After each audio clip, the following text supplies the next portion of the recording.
자, 안녕하세요. 물리학 원 두 번째 강의입니다. 여러 가지 운동 2차 시 시작해 보도록 하겠습니다. 이번 시간의 학습 목표는 첫 번째, 상대 속도와 가속도를 정량적으로 계산할 수 있다. 그리고 두 번째, 등속도 운동을 정량적으로 분석할 수 있다입니다. 자, 저번 시간에는 스칼라 물리량과 벡터 물리량인 이동거리와 변이에 대해서 공부하고 속력과 속도에 대해서 공부했죠. 자, 이번 시간에는 속도의 개념을 좀 더 확장한 상대 속도 개념과 그리고 마지막으로 가속도에 대해서 공부해 보도록 하겠습니다. 자, 그리고 물체의 운동 종류 중 한 가지인 등속도 운동을 정량적으로 계산해 보도록 하겠습니다. 상대 속도란 관찰자가 본 물체의 속도를 의미합니다. 그런데 여기서 의문이 생길 거예요. 관찰자가 본 물체의 속도? 자, 물체의 속도란 그냥 물체가 얼마나 빠르게 움직이느냐를 의미하지, 그 빠르기가 관찰자가 봤을 때 서로 다른 관찰자에 따라서 속도가 달라지냐? 라는 의문이 생길 텐데, 결론부터 말하면 맞습니다. 관찰자에 따라서 보는 속도가 달라져요. 하지만 우리는 그렇게 느끼지 않을 거예요. 자, 물체가 빨리 움직이고 있을 때 내가 정지해 있든 내가 움직이고 있든 그 물체는 그냥 빠르게 움직인다라고 생각을 할 거예요. 하지만 이런 합리적인 생각은 자신의 체력이라든지 자신의 운동 상태라든지 바람, 환경 이런 등등 종합적인 요소를 고려해가지고 자신이 내린 판단입니다. 만약 이렇게 종합적인 판단을 내릴 수 있는 근거가 부족하다면, 즉 깜깜한 밀실 안에서 물체와 나만 있고 물체가 움직이고 내가 움직이는지 움직이지 않는지 모르는 상황이라면 우리는 물체를 굉장히 주관적으로 분석할 수밖에 없습니다. 자, 예를 들어 보시죠. 해가 뜨고 있습니다. 사람은 생각합니다. 해는 동쪽에서 떠서 서쪽으로 져. 자, 그런데 사실 해가 동쪽에서 떠서 서쪽으로 진다 라는 말이 우주 입장에서 봤을 때 맞을까요? 아니죠. 태양은 항상 그 자리에 정지해 있습니다. 동쪽에서 떠서 서쪽으로 지는 이유는 지구가 돌고 있기 때문입니다. 지구가 서쪽에서 동쪽으로 돌고 있기 때문에 태양이 동쪽에서 떠서 서쪽으로 지고 있다라고 생각을 하게 되는 거죠. 즉, 이렇게 사람은 굉장히 주관적으로 판단합니다. 나의 환경에 맞춰서 주관적으로 판단을 하게 되죠. 자, 다른 예가 있습니다. 자동차가 일정한 속도로 달리고 있습니다. 자, 그런데 옆에 있는 자동차가 같은 속도로 달리고 있어요. 자, 그럼 자동차를 탄 사람은 생각하겠죠. 옆에 있는 사람은 나랑 항상 계속 내 옆에 있구나. 즉, 옆에 있는 자동차는 나와 같이 정지해 있구나 라고 생각을 할 수도 있습니다. 자, 물론 일상생활에서는 이렇게 생각하지 않을 거예요. 왜? 환경이 뒤로 움직이고 있기 때문에. 하지만 그런 환경적 요소를 모두 다 배제한다면 옆차가 움직이는 게 아니라 그냥 내 옆에 정지해 있는 상태다 라고 보게 된다는 거죠. 자, 그래서 오늘은 이렇게 환경적 요소를 뺐을 때 관찰자가 본 물체의 속도, 즉 상대 속도를 구해 볼 건데요. 상대 속도란 물체의 속도에서 관찰자의 속도를 뺀 값을 말합니다. 자, 이것을 기호로 쓰게 되면 상대 속도는 물체 속도 마이너스 관찰자 속도이므로 V 상대는 V 물체에서 관찰자 자신의 속도를 빼주면 상대 속도가 됩니다. 꼭 기억하세요. 상대 속도를 한번 적용해 보도록 하죠. 자, 상황이 주어졌습니다. A는 자동차를 타고 오른쪽으로, B와 C는 각각 자동차와 도보를 이용해서 왼쪽으로 진행하고 있는 상황입니다. 자, A, B, C의 속도를 정해 볼 건데요. 상대 속도에서 말했듯이 속도는 관찰자에 따라서 달라집니다. 관찰자에 따라서 측정하는 값이 달라지기 때문에 우리는 일반적으로 정지한 사람 혹은 지면은 우리가 정지해 있다라고 가정을 할 수 있겠죠. 그래서 지면에 대한 속도를 일반적으로 표시를 합니다. 그래서 지면에 대한 속도는 A는 10m/s이면서 오른쪽으로 가고 있다라고 말할 수 있을 거예요. 그런데 선생님이 저번 시간에 말했을 때 속도는 크기와 방향을 가진 물리량으로서 항상 크기와 방향을 같이 기술해 줘야 된다라고 얘기를 했었어요. 그런데 우리 물리학 1의 역학에서는 사실 방향에 대한 의미가 많이 적어집니다. 자, 왜 그러냐면 물리학 1의 역학은 1차원 선상의 운동이에요. 1차원 선이라는 거는 직선이죠. 자, 직선이기 때문에 직선에는 방향이 딱 두 가지밖에 없어요. 앞으로 가냐, 뒤로 가냐밖에 없습니다. 즉, 기준 방향을 하나 잡으면은 나머지 방향은 기준 방향과 반대 방향밖에 남지 않게 되죠. 그래서 1차원 선상에서는 방향을 굳이 어렵게 사방이 팔방이로 나눌 필요 없이 우리가 설정한 기준 방향을 플러스라고 잡으면 반대 방향은 마이너스라고 해석을 할 수가 있게 되는 겁니다.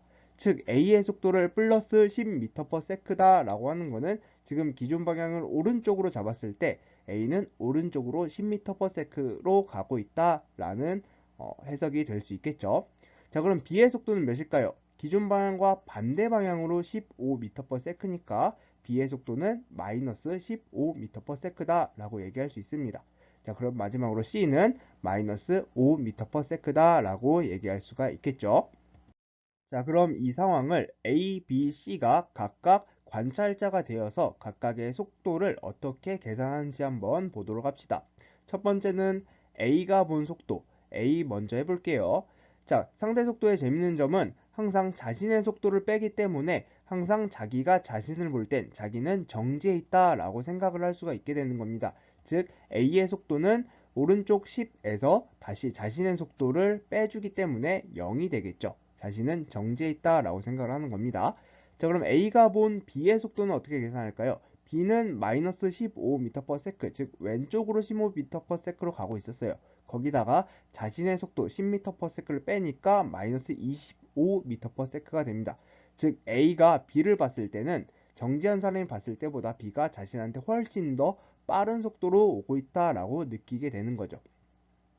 자, 그 다음 C입니다. C의 속도는 똑같이 계산하면 되겠죠. C의 속도인 마이너스 5에서 자신의 속도 마이너스 10을 빼면 마이너스 15m/s로 오고 있구나 라고 관찰하게 됩니다. 자, 다음은 B 관찰자입니다. 이번에도 마찬가지로 각각 한번 계산해 보도록 합시다. 첫 번째 A의 속도입니다. A의 속도는 10m/s죠. 거기서 관찰자 B의 속도를 빼줍니다. 즉 A의 10 빼기 B는 마이너스 15였어요. 근데 마이너스 15를 한 번 더 빼니까 마이너스 마이너스 플러스가 돼가지고 25m/s가 되겠죠. 즉 B가 A를 봤을 때는 플러스니까 기준 방향 오른쪽으로 25m/s로 다가오고 있다라고 생각을 하게 됩니다. 자, 그 다음 B가 B를 봤을 때는 당연히 0이겠죠. 정지해 있다라고 생각을 합니다. 자, 마지막으로 B가 C를 봤을 때는 C의 마이너스 5m/s에다가 B 자신의 마이너스 15m/s를 빼주니까 10m/s가 됐어요. 자, 재밌는 사실은 정지한 사람 혹은 지면이 봤을 때 C는 왼쪽으로 이동하고 있지만 B가 봤을 때는 C는 오른쪽으로 이동하고 있다라는 겁니다. 자, 이렇게 속도의 관찰자에 따라서 속도의 방향도 달라질 수 있다라는 점 한번 짚고 넘어가세요. 자, 마지막으로 C가 봤을 때 A, B, C의 속도를 각각 계산해 보도록 하겠습니다. 첫 번째 A죠. A는 10m/s 마이너스 5m/s로 15m/s가 되고 B는 마이너스 15m/s 마이너스 5m/s, 즉 마이너스 10m/s가 됩니다. C의 속도는 당연히 자신이니까 0이 되겠죠. 다음은 가속도입니다. 속도가 단위 시간 동안 변이, 즉 일정 시간 동안 위치가 얼마나 변하였냐를 나타내는 물리량이었다면 가속도는 속도가 얼마나 변하였느냐를 나타내는 물리량입니다. 즉 가속도란 단위 시간 동안 속도의 변화를 의미합니다. 그래서 가속도는 속도식과 굉장히 비슷한데요. 가속도는 걸린 시간분의 속도의 변화, 우리 변화량은 항상 나중 빼기 처음이라고 했죠. 그래서 걸린 시간분의 나중 속도 빼기 처음 속도가 됩니다. 기호로 쓰면 가속도의 기호는 A입니다.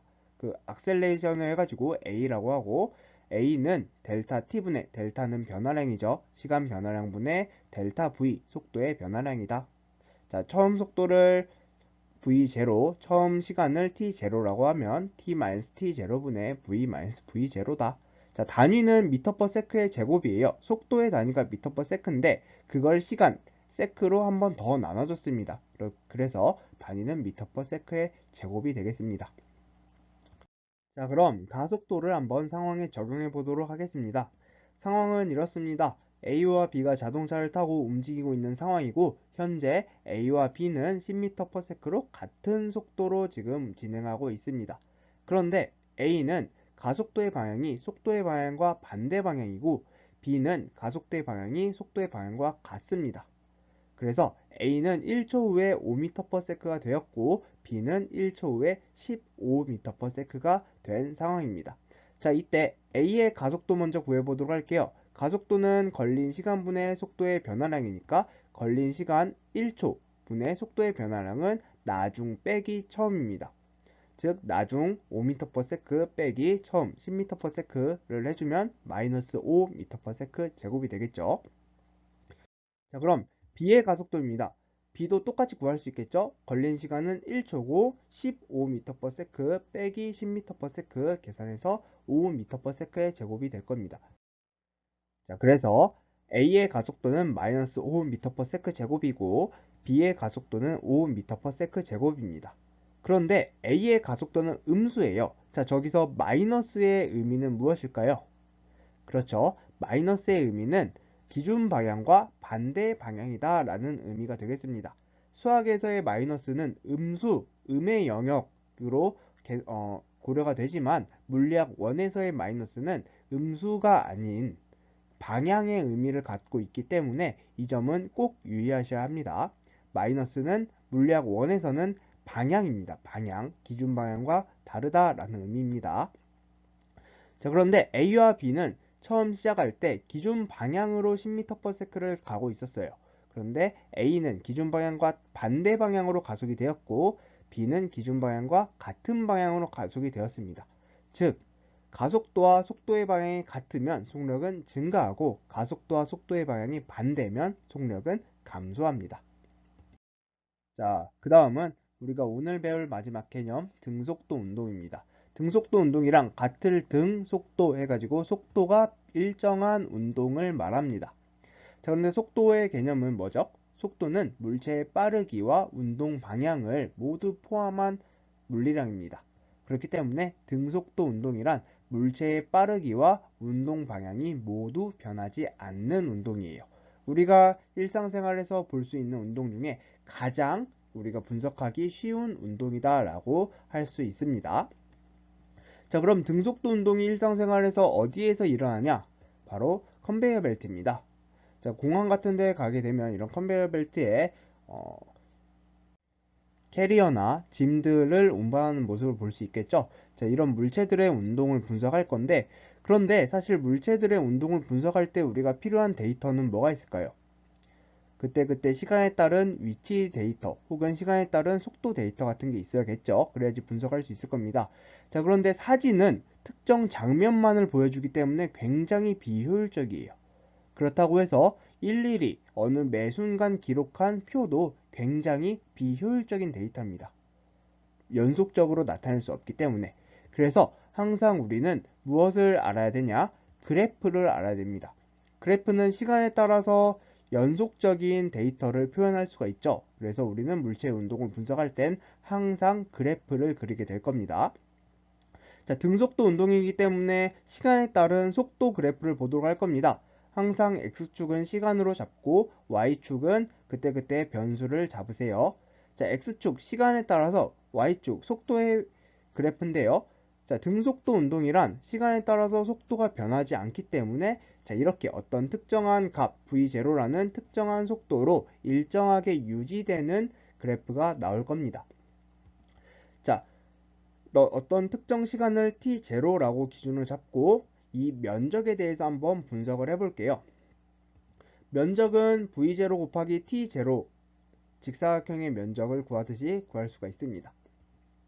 자, 그런데 속도식 v는 t분의 s, 선생님이 편의상 델타는 다 뺐어요. v는 t분의 s에서 s는 꼴로 바꿔주게 되면 s는 vt가 되죠. 즉 면적 v0 곱하기 t0 여기서 그 특정 값이라고 한 제로만 빼게 되면은 위에 식 s는 vt랑 똑같아지게 되죠. 즉 면적은 v0 곱하기 t0는 변이가 된다라는 사실입니다. 다음으로 시간에 따른 변이 그래프를 한번 분석해 보도록 할게요. 자, 0초일 때 기준점 0으로부터 출발했다라고 했을 때 물체의 빠르기인 속도가 일정하게 유지되기 때문에 물체의 변이는 일정하게 증가하는 모습을 보일 겁니다. 즉 그래프로 그리면 이런 식으로 나타나겠죠. 자, 우리는 여기서 면적을 분석할 게 아니라 이번에는 그래프의 기울기를 한번 분석해 보도록 할게요. 자, 여기서 기울기를 구할 건데 기울기라는 거는 x축 증가량분의 y축 증가량을 기울기라고 하죠. 그런데 여기서의 x축 증가량은 사실 시간 변화를 의미하고 y축 증가량은 변이를 의미합니다. 즉 기울기 x축분의 y축 증가량이라는 말은 델타 t분의 델타 s가 되고 델타 t분의 델타 s가 뭐죠? 네, 델타 t분의 델타 s는 속도를 의미하죠. 즉 ST 그래프에서 기울기는 속도를 의미한다 라는 겁니다. 굉장히 중요합니다. 속도 시간 그래프 VT 그래프에서 면적은 변이를 의미하고 또 변이 시간 그래프 ST 그래프에서 기울기는 속도를 의미한다 라는 것 굉장히 중요합니다. 특히 이번 시간보다 다음 시간 등가속도 운동에 대해서 공부할 때 더 중요하니까 반드시 알고 넘어가세요. 자, 그리고 이 둘을 적절하게 조합한다면 우리는 등속도 운동의 식을 구할 수가 있습니다. 등속도 운동의 식 여러분도 많이 보셨을 텐데요. 등속도 운동의 공식은 딱 하나밖에 없어요. S는 VT, 변이는 속도 곱하기 시간이다. 그리고 이 식을 요리조리 잘 조합하면 V는 T분의 S, 그리고 T는 V분의 S가 나오겠죠. 이거 중학교 때 이렇게 딱정벌레, 아니 무당벌레 하나 그려가지고 잘 외웠을 겁니다. 자, 오늘 수업은 여기까지입니다. 고생하셨고요. 궁금한 점은 댓글로 남겨주세요.